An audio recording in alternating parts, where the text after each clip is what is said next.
जय गुरु जी। शुक्राना गुरु जी। सारी संगत को जय गुरु जी। संगत जी, आपको पता है गुरु जी हमें कितनी बार लाइफ ब्लेस करते हैं, कितने कष्ट हमारे अपने ऊपर लेते हैं। इसी पर एक आंटी जी का सत्संग सुनाती हूँ, जिसमें उन्होंने बहुत अच्छे से बताया है कि गुरु जी ने उनके दादू के कष्ट अपने ऊपर कैसे लिए और उनके दादू को गुरु जी ने अपनी प्रेजेंस कैसे फील कराई। तो चलिए आंटी जी का सत्संग सुनाती हूँ। ये सत्संग पूरा ज़रूर सुनिएगा, आपको बहुत अच्छे आंसर्स मिलेंगे। संगत जी, मैं अपने दादू जी का एक्सपीरियंस आप सबके साथ शेयर कर रही हूँ और कैसे गुरु जी ने मेरे दादू को कष्ट से बचाया। मेरे दादू जी पहले से ही शिव जी को मानते हैं और अपना सुबह शाम सिमरन भी करते हैं।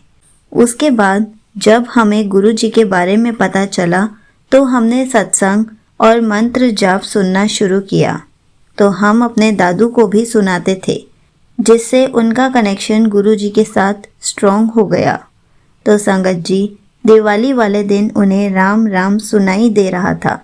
अमृत वेला का टाइम था।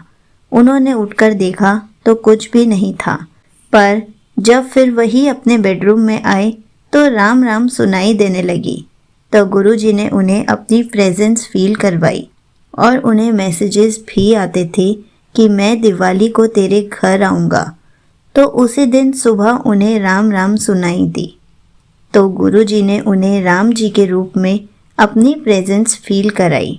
और दूसरी बार क्या हुआ संगत जी कि सुबह अमृत वेले के टाइम में मेरे दादू उठे अपना सिमरन करने के लिए। तो उन्होंने जैसे ही आईज ओपन की तो उन्हें श्री कृष्ण जी का स्वरूप दिखाई दिया। वो देखते रहे, स्वरूप वैसे ही दिखाई दे रहा था। फिर मेरे दादू बाहर उठकर गए और वापस आए तो कुछ भी नहीं था।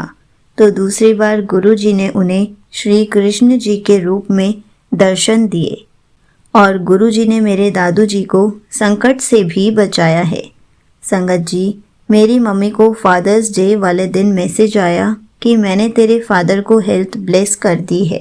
वो दिल्ली रहती हैं। वो सोच रही थी कि गुरु जी ने ऐसा मैसेज क्यों दिया, पर गुरु जी को तो सब कुछ पहले से ही पता होता है। गुरु जी ने मेरी मम्मी को पहले ही संकेत दे दिया था, पर वो समझ ही नहीं पाई क्योंकि उन्हें नहीं पता था कुछ भी कि यहाँ क्या हुआ है।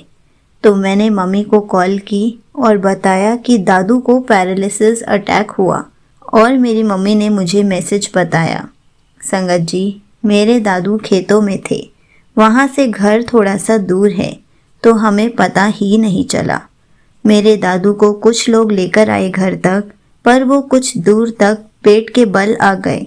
उन्हें कोई चोट नहीं लगी और उन्होंने मुझे बताया कि ऐसा लगा जैसे गुरुजी मुझे लेकर आए हों।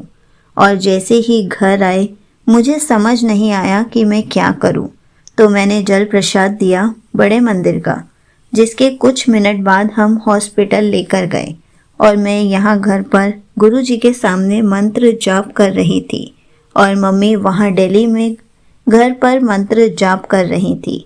और गुरुजी का मुझे और मेरी मम्मी को मैसेज आया कि लाइफ ब्लेस कर दी है तेरे पिता ने।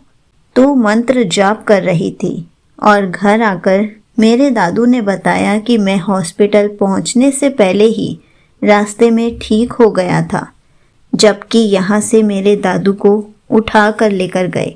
वो चल भी नहीं पा रहे थे और हॉस्पिटल के अंदर वो खुद चल कर गए। जो संगत जी, गुरु जी के जल प्रसाद में इतनी शक्ति है। उन्होंने मेरे दादू को हॉस्पिटल पहुंचने से पहले ही ठीक कर दिया और गुरुजी ने फिर प्रेजेंस फील कराई और मेरे दादू को गुरुजी का मैसेज भी आया कि मैंने तेरा कष्ट छोटे में टाल दिया। तेरा कष्ट बड़ा था, तेरे पास तक पहुंचने ही नहीं दिया। और अब मंडे वाले दिन मेरे दादू को सुबह अमृत वेला के टाइम छोटी सी वाइट और लाइट येलो कलर की बटरफ्लाई के दर्शन हुए। वो सिमरन कर रहे थे जब बटरफ्लाई आई। वो दादू की उसी बाजू पर बैठी जिस बाजू में प्रॉब्लम हुई थी। जैसे मेरे दादू बटरफ्लाई को टच करने लगे, वो पता नहीं कहाँ गायब हो गई और गुरुजी ने फिर अपनी बटरफ्लाई के रूप में प्रेजेंस फील करवाई और बताया कि मैं तेरे साथ हूँ। और उन्हें गुरुजी का मैसेज आया उसी दिन कि मैंने तेरा कष्ट टाल दिया है और तुझे हेल्थ ब्लेस कर दी है। और मैसेज आया कि मैं हर पल तेरे साथ हूँ, तेरे नालों ज़्यादा चिंता मैनू है तेरी। यहीं पर आंटी जी का सत्संग समाप्त होता है। संगत जी, ये बात बिल्कुल सच है कि गुरु जी के जल प्रसाद में और गुरु जी के मंत्र जाप में बहुत शक्ति है। अगर हम किसी भी रोगी इंसान को जल प्रसाद पिलाएंगे तो वो जल्दी से जल्दी ठीक हो जाते हैं। गुरु जी उनको अपनी ब्लेसिंग्स बहुत जल्दी देते हैं ताकि वो जल्दी से ठीक हो जाएं, ज़्यादा टाइम तक बीमार ना रहें। और गुरु जी सबके कष्ट अपने ऊपर लेते हैं और हमें तो बस छोटा सा कष्ट देते हैं और हम उसको भी बहुत मुश्किल से पार कर पाते हैं क्योंकि हमसे कष्ट काटा ही नहीं जाता।